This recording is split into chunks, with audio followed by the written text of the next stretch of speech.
recording. Okay, I get the questions from viewers all the time who basically ask me questions about how to start a business, and I received a question from a guy named Ed who we've communicated with for a while now, and he basically asked, how do I make a good business? And that's a really, really open-ended question, but basically you have some decisions to make if you want to go into business these days.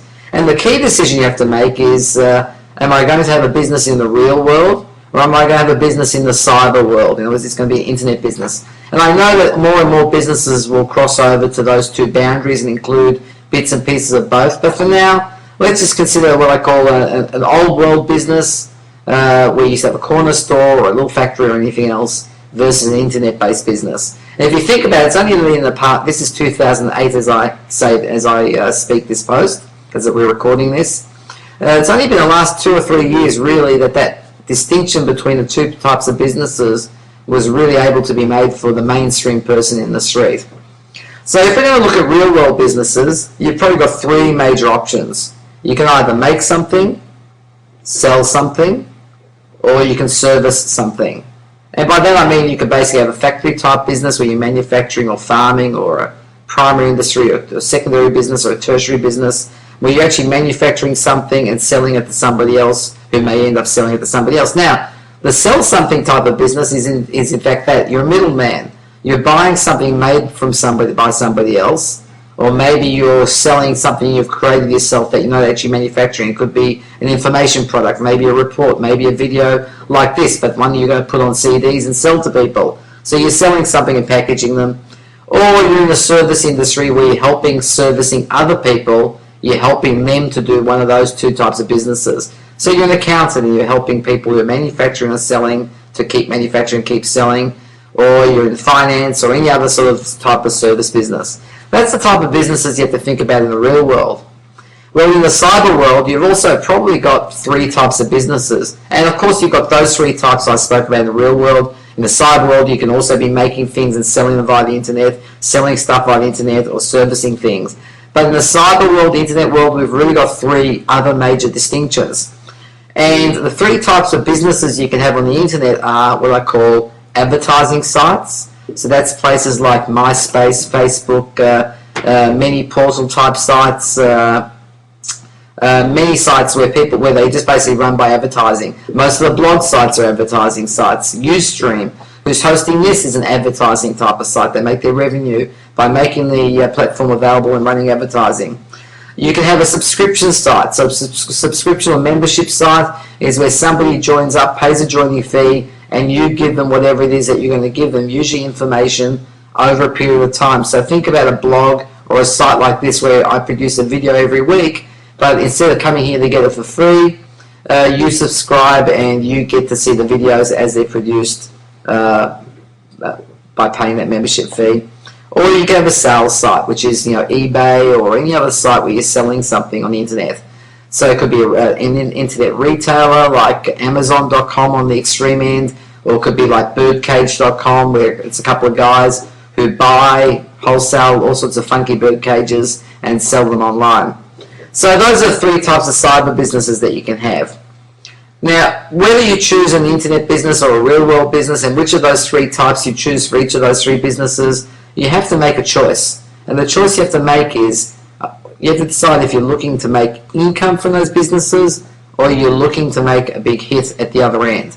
And why is that a choice? You would think they're one and the same, and I say generally not. For instance, you can open up an eBay business and you can make yourself very successful in eBay, but it is an income-based business because it's very unlikely that you'll be able to sell that for megabucks to anybody else. It's basically a business that you'll run until you get sick of it and you'll make income along the way.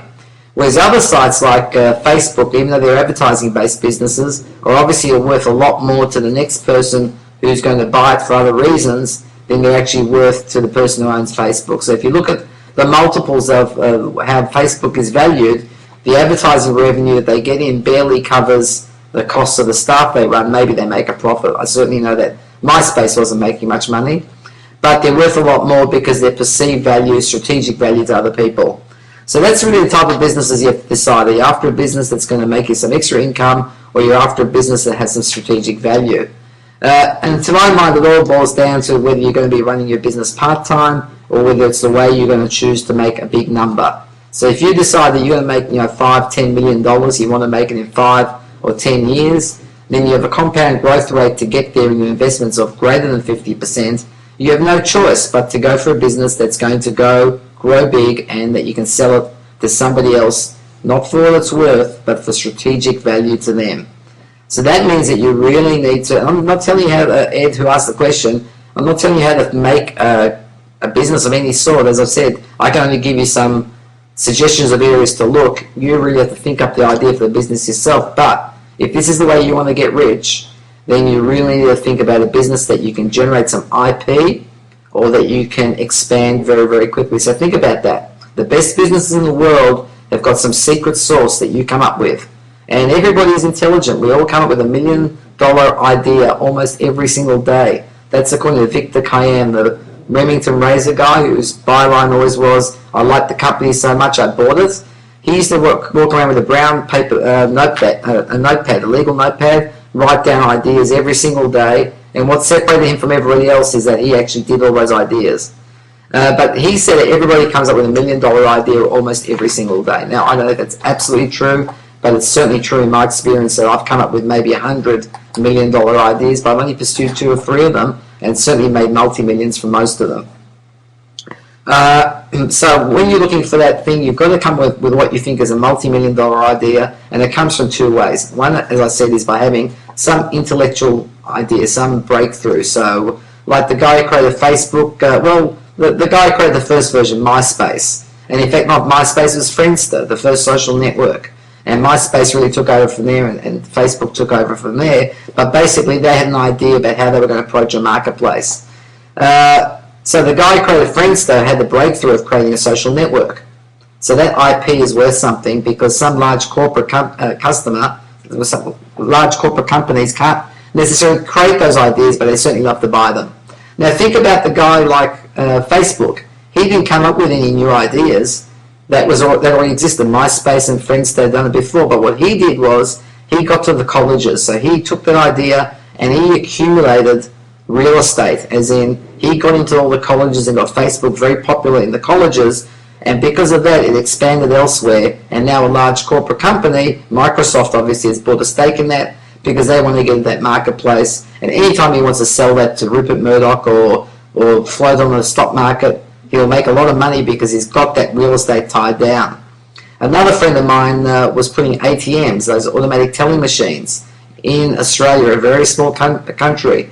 He started putting ATMs into little 7-Eleven stores and other places where the banks weren't putting their machines.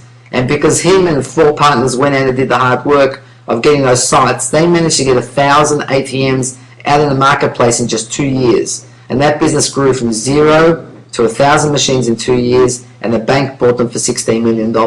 Only because they did the hard work of expanding the business very quickly in a way the corporate couldn't. So look for a business that you can put IP into, that somebody will pay you money for, or that you can expand very quickly, or obviously combine the 2. That's how to make a good business.